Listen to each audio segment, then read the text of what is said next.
Olá, pessoal, muito bom dia, obrigado pela sua audiência, obrigado por você ter acordado cedo mais uma vez para acompanhar aqui o nosso Domingão do Carlão aqui pelas lentes nacionais e internacionais do Canal do Boi. Com certeza vai valer a pena, porque como eu sempre falo lá no programa Fala Carlão, aqui é sempre na prateleira de cima do agronegócio brasileiro. E o meu convidado de hoje... prateleiraça de cima. Começa pelo nome. Olha só, Ariosto da Riva Neto. Embutido nesse nome, tem muita história para contar. Ariosto, obrigado pela sua presença aqui no nosso Domingão do Carlão. Obrigado por você dividir seu tempo aqui conosco, viu? Eu que agradeço, Carlão. Prazer falar com você. Depois de algum tempo, a gente voltou a se conectar. Estou muito feliz em poder participar aí dessa conversa com você.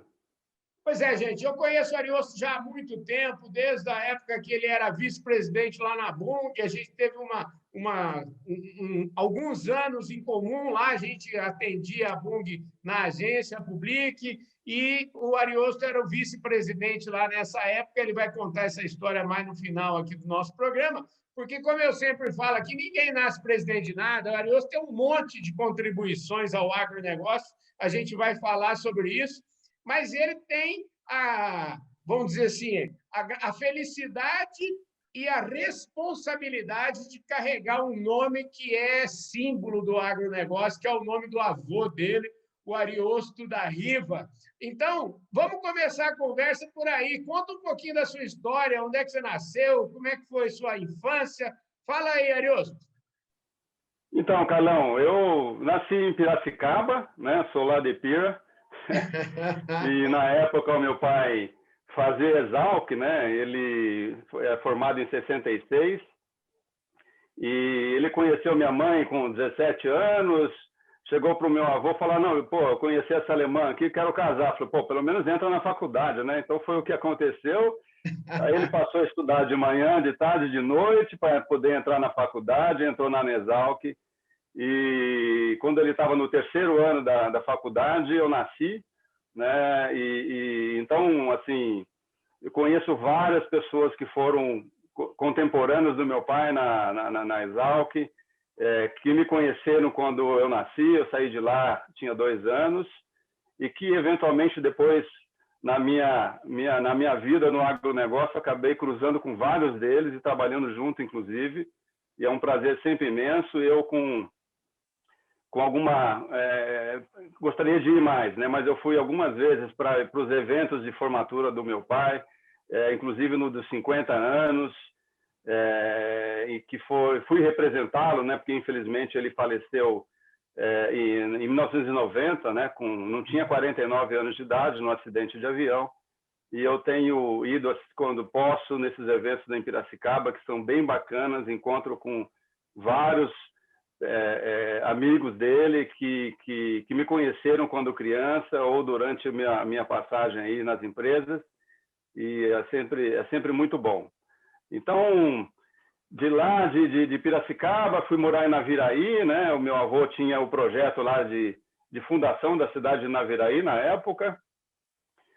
Morei em Araçatuba, morava na fazenda, né? Entre Araçatuba e Guararapes. Depois fui para Campo Grande, meu pai foi se aventurar a plantar café na Serra da Bodoquena, e fui para Campo Grande lá, mais perto. E aí vim para São Paulo e terminei a faculdade, entrei nas empresas aí do agronegócio, morei no exterior e estamos de volta aqui a São Paulo, né? Mas esse é um pouquinho o resumo. Deixa eu te perguntar, você resumiu bastante aí, mas eu sou meio curioso, eu queria saber o seguinte, como é que é o nome do seu pai e da sua mãe, né? Eu gosto sempre de saber o nome das pessoas, viu, Ariosto? Então, meu pai se chamava Ludovico da Riva Neto, né? E é uma coisa engraçada na família, porque o meu bisavô se chamava Ludovico da Riva, o meu avô Ariosto da Riva, meu pai Ludovico da Riva Neto, eu Ariosto da Riva Neto, e eu tenho um Ludovico da Riva Neto. Meu filho tem 19 anos. Ah, que bacana, rapaz. Eu ia até te perguntar isso, se você seguiu a tradição dos pais e dos avós, né? Eu segui. Agora, o azar do meu filho é que se ele for seguir, vai ter que chamar o Ariosto, filho dele. Com certeza ele vai seguir, vai ser muito legal. E a sua mãe, como é que era o nome dela? Ou como é que é o Era nome dela? Renate, ela infelizmente também faleceu, né, há 8 anos atrás, de um câncer, mas Uhum. ela veio da Alemanha com 10 anos de idade e se chamava Renate Anna Wellmann, da Riva, né? Uhum. E foi morar em Marília, quando veio da Alemanha, na casa de uma tia, e foi lá que ela conheceu o velho Ludovico. Muito bom, hein? O Ludovico deve ter sido da turma de. Você falou que ele é da turma da Exalc de 66. Eu acho que deve. Eu já devo ter entrevistado um ou outro aqui dessa turma aí. Quem que são os caras? Fala aí um. Você lembra o nome dos contemporâneos deles, né? Do seu pai, não? Então, tem o Fravê, Aham. o Roberto Rodrigues foi de 65, um ano antes, né? Aham. O Roberto Fravê, que inclusive trabalhava na Manai, que eu conheci bastante também. Aham. Luiz Fernando Rosa, que era da Citrus, né? E Zé Maria, não, assim, que era também de fertilizantes. Teve uma leva bastante grande, eu acho que na época, no início dos anos 70, o governo teve aquele Uhum. incentivo, né, de ultrafértil, empresas de fertilizante, várias pessoas que formaram com meu pai acabaram entrando na área de fertilizantes. Quero aproveitar e mandar um abraço aqui para o André Dias, que é o presidente atual lá da ADEAL, que toda vez que a gente conversa aqui sobre, ou que aparece alguém que tem algum ponto de contato com a Exalc, como é o seu caso aí, a gente sempre manda um abraço, que essa turma da Exalc, eles são da prateleira de cima, né, Ariosto? Sem dúvida, André Dias tem uma história bastante importante para o agronegócio, assim. Escuta, vamos falar o seguinte: você falou ano passado aí que você foi parar lá em Naviraí. Para começo de conversa, seu avô foi fundador da cidade, é isso mesmo? Pois é, para começo de conversa ele começou a vida, cara, como garimpeiro de diamante no norte de Minas, né? Ele era uma pessoa bem simples, né? Com poucas posses, e conseguiu ter sucesso nisso daí, montou lapidação de diamante em Belo Horizonte, bom, ou seja que ele sempre foi apaixonado pela terra, né? Uhum. Ele acabou indo para o norte do Paraná e trabalhou muito perto de Jeremias Lunardelli, na época ajudou na colonização lá do norte do Paraná, Londrina e região, Uhum. aprendeu com eles e acabou indo para Naviraí num projeto próprio, né? Com pouco recurso na época, e o sonho dele era fazer um desenvolvimento numa região do zero, né? Como ele acabou fazendo lá no norte do Mato Grosso. É muito legal. E você foi um espectador privilegiado disso. Eu acho que você acompanhou bastante seu avô. Eu queria falar um pouco sobre isso, né? Porque eu tenho um outro amigo meu que é engenheiro agrônomo, formado lá em Viçosa, o Zezinho Pérez, quero mandar um abraço para ele. E o tio dele, o Rubens Rezende Pérez, também foi um desses desbravadores lá vamos dizer assim, foi fundador de várias cidades ali, com todas elas com nome de mulheres, né? É, lá naquela região do Mato Grosso. E o Zezinho me contando uma vez, falou, Carlão, eu vi essa cidade no mapa, na prancheta do meu tio. Ele falou assim, ó, aqui vai ser a igreja, aqui vai ser a prefeitura, aqui vai ser a praça. Como é que é essa história? É verdade que você descia de avião lá na estrada? Me conta isso, porque eu acho que é uma história muito legal. Então, Alta Floresta começou com Alta Floresta, que foi a primeira cidade, depois foi o Paranaíta e Apiacás, né? Alta Floresta começou em 75. Uhum. Ele comprou as áreas, adquiriu algumas áreas em 72, 73, né? E ele demorou, e assim, eu lembro de pegar o avião com ele, eu tinha 11 anos de idade, saí de Cuiabá, são 800 quilômetros de distância, né? Então a gente era mais de 2 horas de voo num avião pequeno, só floresta, a gente só via floresta, não tinha nada embaixo. Aí Uhum. depois de 3 horas de voo, ele olhava para baixo assim e falou, eu vou fazer uma cidade aqui. né? E ele tinha quase 60 anos de idade quando ele começou essa aventura dele, né? E todo mundo dentro do avião ali olhava um para o outro e falava assim, bom, esse cara deve estar louco, né?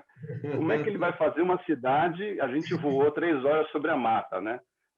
Mas o fato é que ele fez isso, começou a fazer, puxou a estrada da Cuiabá-Santarém, que obviamente na época não tinha nenhum asfalto, né? A gente ia... o último vilarejo era ali no Posto Gil, ali, que era o entrocamento para quem ia para Porto Velho. Aí você subia mais 700 quilômetros, e aí ele fez 150 quilômetros de estrada em uma balsa para atravessar o Telespires, até chegar na região em que ele falou que ia ter uma cidade, né? Então, e aí a gente via todo o planejamento da cidade, né? Onde seriam as avenidas, os bairros, a igreja, o hospital, e toda a área em volta, né? Primeira Sul, Segunda Sul, Terceira Sul, Primeira Norte, assim.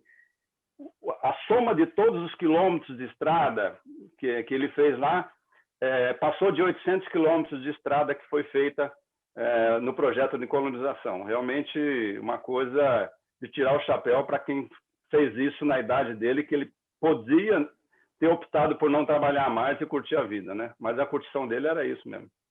Olha, que legal. É super interessante. São pessoas assim que, né, fazem o Brasil valer a pena, né? E hoje, essa região hoje um dos cantos talvez mais produtivos do Brasil hoje, né? Esse Mato Grosso nosso aí. E você imaginava que isso ia acontecer um dia, Arilton? Pois é. Pois é, eu sempre escutava dele, né? Quer dizer, ele escolheu essa região, ele fez muita pesquisa de qualidade de terra, né? Antes de fazer essas aquisições. E ele acabou escolhendo um pouquinho mais ao norte, porque nessa época não tinha toda a tecnologia que tem hoje de calcarear a terra, a soja tropical, a semente não existia. Então, assim, ele não acreditava em produção agrícola em terra ruim, né? Então, ele acabou fazendo uma série de pesquisas de análise de terra, e a terra mais parecida com a do Paraná, que tinha um pouco mais de nutriente, uma terra mais roxa, com uma topografia um pouco mais privilegiada para o que ele queria, foi ali perto de Alta Floresta. Eu lembro dele falar de outras empresas, como o Enio Pipino, com Sinop, que escolheram uma região mais baixa, mais plana. Ele falou, bom, eles não vão ter sucesso porque a região é muito plana e a terra é muito pobre. Você andava no meio da mata, realmente a mata ela tinha pouca densidade, né? Tinham árvores altas, mas pouca densidade. Em Alta Floresta, realmente, você não conseguia nem entrar na mata, né? A qualidade da terra era diferente. Então, ele acreditava muito nisso, né? E acabou que o destino mudou um pouco a história, né? Veio toda a tecnologia de calcareamento, de plantio direto e a semente da soja e tal. Acabou que a área plana e terra mais pobre foi o grande lance de Sinop. Então, assim, os primeiros 15 anos, Alta Floresta era muito maior do que Sinop e outras cidades ali no eixo da Cuiabá-Santarém, né? Agora, nos últimos 15 anos ou 20 anos, essas áreas de agricultura realmente se desenvolveram muito mais, né? A colonização foi toda feita em cima de cacau, né? Que era nativo da região. Então, ele sempre vendeu essas áreas para pessoas fazerem cacau ou café, né? Ele não incentivava o pecuarista porque a pecuária precisava de grandes áreas e trazia pouca gente, né? Ele queria que viesse mais pessoas, principalmente do Paraná, da região sul, para desenvolver a agricultura de Guaraná também, mas de cacau e de café, né? E o cacau acabou vindo a vassoura de bruxa, né? Que acabou dizimando o cacau da região. E o café, ele passou durante 10 anos em preços muito ruins. Por mais produtividade que você tivesse lá na região, ele acabava não compensando o custo logístico que você tinha de tirar a safra de lá, né? Então, durante esse período, acabou os proprietários de terras de cacau e café transformando aos poucos em pecuária, né? Mas hoje a pecuária está super intensiva, a agricultura está chegando de forma bem pesada ali, né? A gente tem uma condição hídrica bastante boa de chuvas, né? Então, a Alta Floresta realmente nos últimos, sei lá, 7 anos, ela tem crescido bastante, pelo jeito vai continuar assim nos próximos, né? Olha, o seu avô, ele também, vamos dizer assim, ele foi agricultor ou ele era mais um, vamos dizer assim, um merchant, um comerciante de terras? E se dessa relação aí, vocês também acabaram, vamos dizer assim, existe hoje uma relação de vocês com a terra, vocês fazem agricultura? Me conta um pouquinho como é que o Ariosto anda dentro dessa lógica ainda do seu avô. Então, ele não era agricultor, né? Uhum. E quem era agricultor era o meu pai, o Ludovico, né? Ele, de fato, era um cara que, por onde ele passava, ele plantava, tá? Então, até na cidade de Alta Floresta, toda a arborização da cidade era feita com árvores frutíferas, assim. Uhum. Aonde ele passava, ele gostava de ver fartura de produção. Então, ele acabou indo trabalhar depois da geada de 75 na Serra da Bodoquena, que dizimou o café que ele tinha plantado antes, né? E a gente estava lá nesse dia. Tá vindo esse frio agora, esses dias todos aí. Eu sempre me lembro de 75, na Serra da Bodoquena, entrou aquela geada, o café amanheceu branquinho de gelo, uhum, e o sol veio e torrou tudo, né? Ele perdeu quase 500 mil pés de café naquela ocasião, né? Acabou indo trabalhar com o pai dele e ele montou uma fazenda, né? Que deveria ser uma fazenda experimental para mostrar para os pioneiros que ali o cacau produzia e tudo mais. Acabou que a fazenda teve 1 milhão de pés de cacau e 1 milhão de pés de café, né? A fazenda experimental.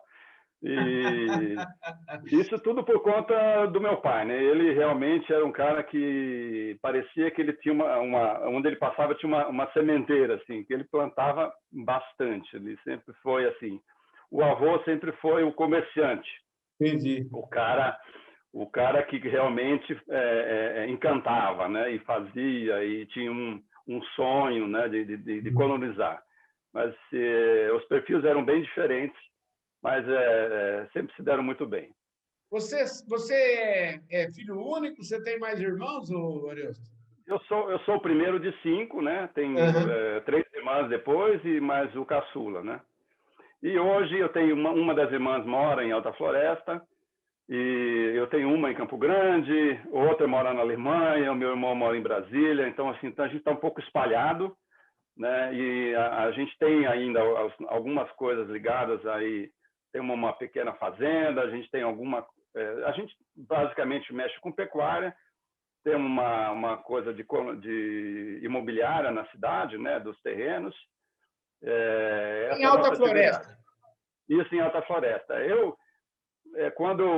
Assim que eu terminei a faculdade, eu fiquei, né? Trabalho com a família, que eu acabei trabalhando um pouco com a família, ou vou criar meu próprio caminho, vamos dizer assim, né? Que foi a opção que eu acabei fazendo, entrando na Cargill, na Bunge e assim por diante, né?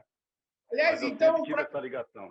Vou aproveitar para a gente fazer um intervalo aqui. Vou mostrar aqui a revista Agro Revenda, que é a nossa apoiadora aqui do canal. Quero mandar um abraço também para o Marcos Abreu, da Employer, que é uma turma que trabalha na prateleira de cima, aí, gerando muitos e muitos empregos. Quando o assunto é emprego e trabalho temporário, o pessoal da Employer é líder desse segmento. Então, quero mandar um abraço para eles e agradecer aqui a parceria com o canal.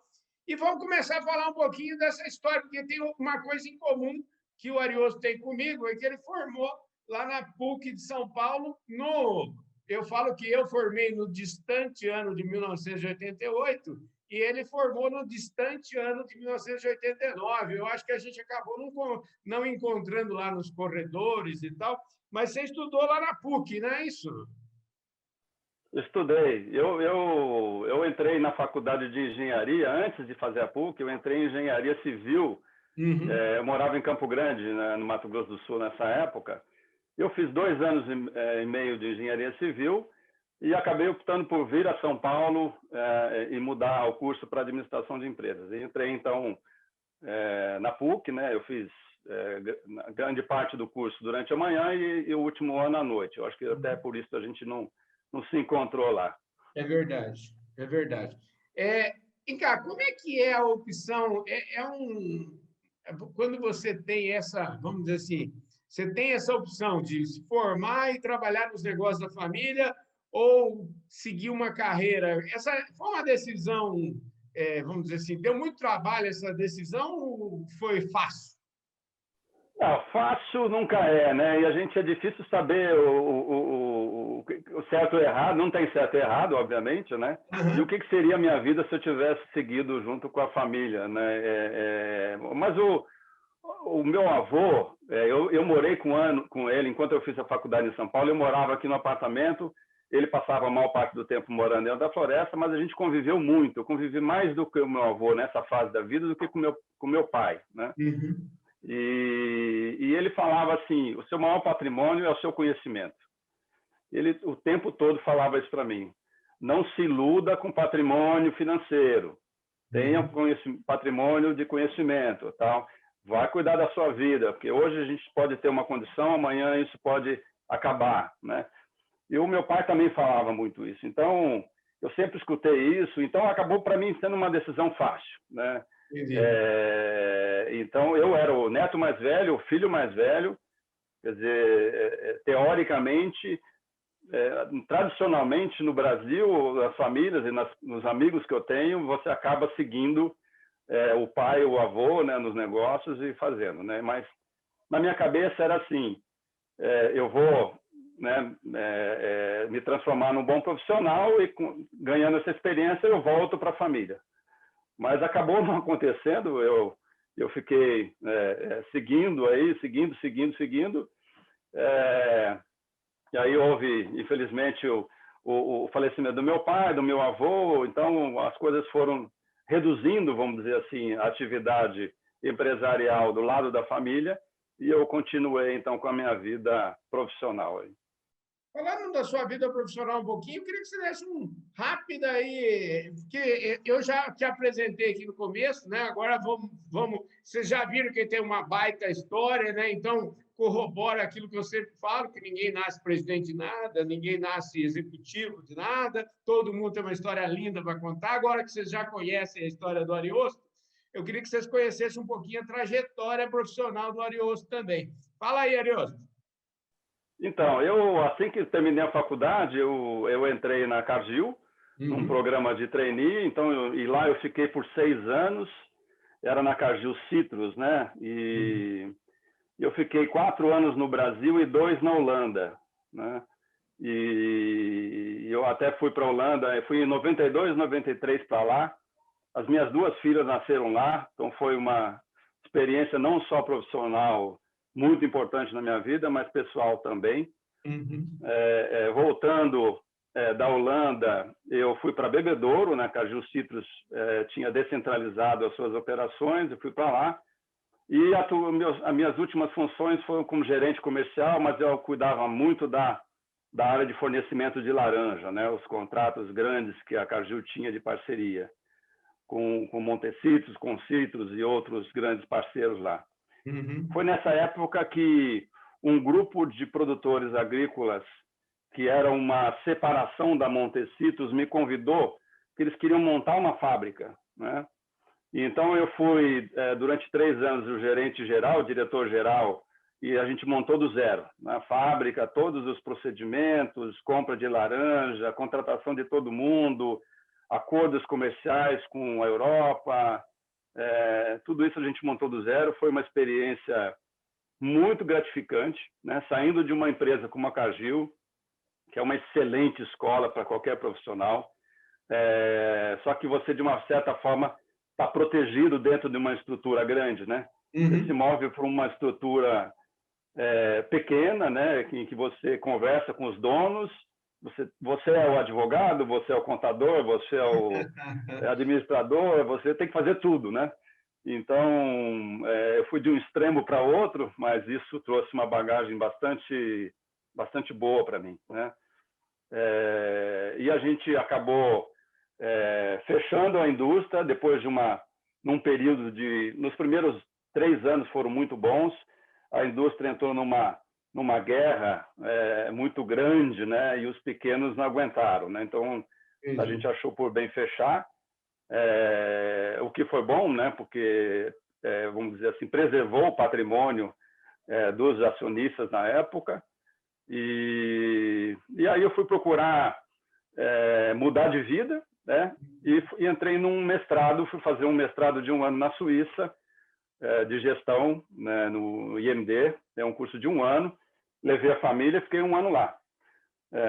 Depois disso, entrei na Bunge, já como diretor de suprimentos, na área de fertilizantes, né? O Mário Barbosa estava lá como presidente, a Bunge passando por um momento bastante bacana na época, com várias aquisições, empresas, né, que foram entrando e o desafio de juntar todas essas empresas familiares, né, cada uma tem um estilo, cada um tinha um sistema, cada um tinha pessoas diferentes, e eu tive a felicidade de estar no lugar certo na hora certa e contribuir para essa junção aí, que foi bastante importante. E eu fiquei 12 anos lá, né? No final, a gente vendeu toda a parte de mineração para a Vale em 2010. Eu continuei na Bunge, né? O Mário Barbosa saiu quando foi vendida essa parte para a Vale do Rio Doce. Ele foi com a venda junto. Fui comprar. E eu fiquei na Bunge, cuidando da área de distribuição por mais 1 ano e meio. Foi quando eu decidi sair, mudar um pouco de vida.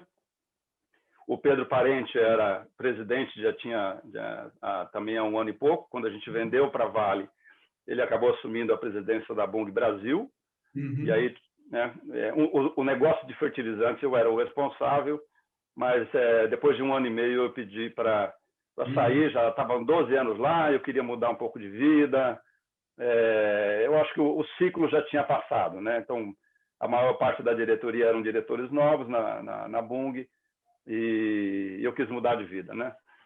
E aí fiquei aqui naquele famoso ano sabático, né? Prestei um pouco de consultoria, cheguei a trabalhar 1 ano e meio na Votorantim Cimentos, responsável pela área de concreto, uma coisa completamente diferente da minha história, né? Mas muito parecido com a lógica empresarial do fertilizantes, né? O concreto você só mistura para entregar as unidades, a logística é muito parecida, né? Por conta disso que eu acabei indo. Saí novamente e fiquei 2 anos na Copersucar, né? Aí como responsável pelas operações do Brasil, venda de açúcar, de etanol e a operação logística e tal. E saí e tô desde então, há 3 anos, cuidando dos meus negócios e sou membro do conselho de uma empresa que faz fusões e aquisições, né? Então, além de cuidar dos meus negócios, eu tenho essa atividade fora. Arius, deixa eu falar para você lá no começo que o programa aqui passa voando, né? Então já foi. Agora a gente vai aproveitar esses descontos aqui. Eu sempre tenho, falo assim, agora nós entramos nos descontos, entendeu?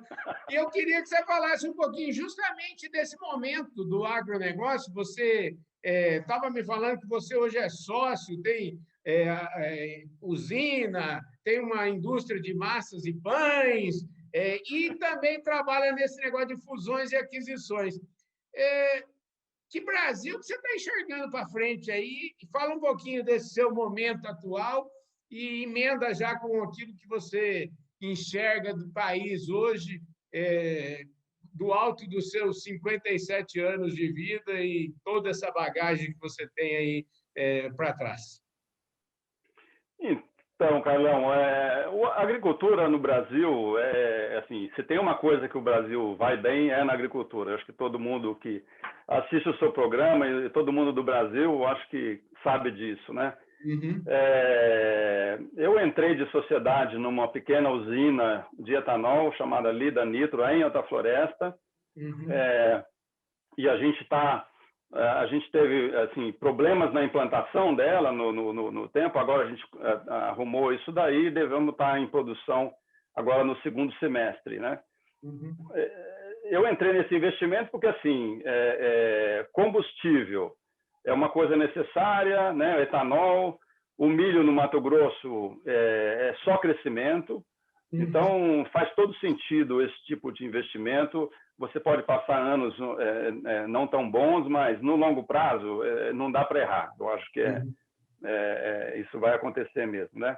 A agricultura, de modo geral, vai super bem no Brasil. Então, alguns gargalos logísticos sempre eu sempre falei isso muito durante a minha trajetória na Bunge, principalmente os gargalos logísticos, que estão sendo solucionados aos poucos, né? Aquilo que a gente achou que ia acontecer em 5 anos, acontece em 25 anos no Brasil, e não é igual o Juscelino Kubitschek, que era 55, a gente faz 5 e 50, né?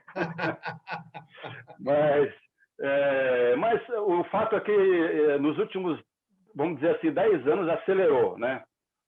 Portos em Paranaguá, estradas, rodovias no Mato Grosso, agora a saída para o norte, norte-sul, FIOL, tem várias coisas acontecendo e, pelo jeito, não tem retorno. Isso vai acontecer e, na hora que desengargalar isso, que já está acontecendo, esse negócio realmente vai explodir, né? E tudo com muita responsabilidade. A agricultura brasileira, a maior parte da gente da cidade não sabe disso, mas ela sempre foi feita com muita responsabilidade, principalmente a agricultura profissional, que é a grande parte da nossa produção, né?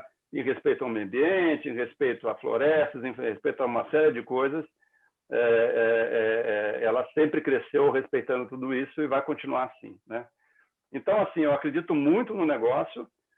Eu quando resolvi trabalhar como executivo, assim, eu acho que o Brasil precisa de muita coisa da porteira para fora, da porteira para dentro. Nós somos muito bons, né? Eu gostaria de contribuir de alguma forma da porteira para fora, né? Então foi essa a minha decisão lá atrás também, né? E aí, fora a usina, tenho sociedade numa fábrica de massas e pães, né? No interior do Rio de Janeiro, até na divisa de Rio com São Paulo, e também acho que essa coisa de alimentação muda e tudo mais, né? É coisa mais natural, né? Então é outra sociedade. E sou membro do conselho de uma empresa de fusões e aquisições. São 5 sócios que se juntaram há 3 anos atrás, e eu sou responsável pela prática agro, vamos dizer assim, né? Então, eu ajudo a empresa e tudo que é empresas do agro que precisam de ajuda para a busca de um sócio, ou levantar capital, ou mesmo para vender a empresa, eu entro ajudando nessa visão do agro que acabei conseguindo. E os meus sócios têm uma visão financeira, uma visão de processo de fusões e aquisições bastante importante também. Então, a gente faz um time legal lá. Maravilha, gente do céu, show de bola. Infelizmente, nosso tempo agora acabou mesmo, viu, gente? Só dá tempo de eu falar para você que ainda não se inscreveu aqui no nosso canal, se inscrever aí no canal, porque uma entrevista desse naipe aqui merece pelo menos a sua inscrição aí, não merece, gente? Então, se inscreve aí no canal, aperte o sininho para você receber as nossas notificações, deixe o seu like, deixe o seu comentário e, principalmente, faça como o Ariosto vai fazer. Eu tenho certeza que vai espalhar esse vídeo para todo mundo aí, não vai, Ariosto? Com certeza, Carlão. Com bastante satisfação de ter encontrado você. E espero que a gente não espere mais 10 anos para voltar a falar, né? Vamos fazer mais frequência. Pois é, com certeza. Agora que o povo está sabendo aí que você faz fusão, aquisição, isso é o que mais vai acontecer no agronegócio aqui para frente, né? Existe uma consolidação muito grande vindo aí, por exemplo, no setor de distribuição aqui, que é a atuação da nossa plataforma Agro Revenda. Existe aí uma consolidação enorme acontecendo, né? e acho que tem muita gente vai ficar de olho aqui, muita gente vai te ligar e vai falar assim, eu também quero esse dinheiro aí, viu, Arilson? Pode deixar, a gente está aqui para ajudar mesmo. Maravilha, gente. E se você tiver audiência nacional e internacional do Canal do Boi, muitíssimo obrigado. Olha, você sabe que tem gente também que não gosta muito de ficar assistindo no vídeo, prefere botar um fone na hora de ir para a esteira, ou fazer uma caminhada e ficar só ouvindo. Eu quero dizer que nós também estamos em todas as plataformas de áudio, as principais plataformas de áudio. Você vai lá, pesquisa, fala Carlão, com certeza, Domingão do Carlão, você vai achar lá esta e outras tantas boas entrevistas que a gente tem feito aqui no Agronegócio. Ariosto, muito obrigado pela sua presença aqui no nosso Domingão do Carlão, viu? Eu que agradeço, Carlão. É um prazer imenso falar com você e participar do seu programa. Espero que tenha uma boa audiência. E vamos lá, qualquer coisa que você precisar, ou qualquer pessoa que precisar, estamos aqui à disposição. Maravilha, então, gente. Esse foi mais um Domingão do Carlão, agradecendo, então, a plataforma Agro Revenda, agradecendo o pessoal lá da Employer, mandar um abraço novamente para o Marcos Abreu e toda a galera lá da Employer. Esse é o Brasil que sustenta o Brasil, esse é o nosso agronegócio, e você já sabe, o Domingão do Carlão, o Fala Carlão, é sempre, sempre na prateleira de cima do agronegócio brasileiro. Muito obrigado a todos vocês. Eu vejo todo mundo domingo que vem, aqui no nosso Domingão do Carlão, e durante a semana aí no nosso programa diário, você encontra tanto no canal do Boi quanto em todas as nossas redes sociais. Um forte abraço, eu vejo todo mundo no nosso próximo programa. Valeu, gente! Fui!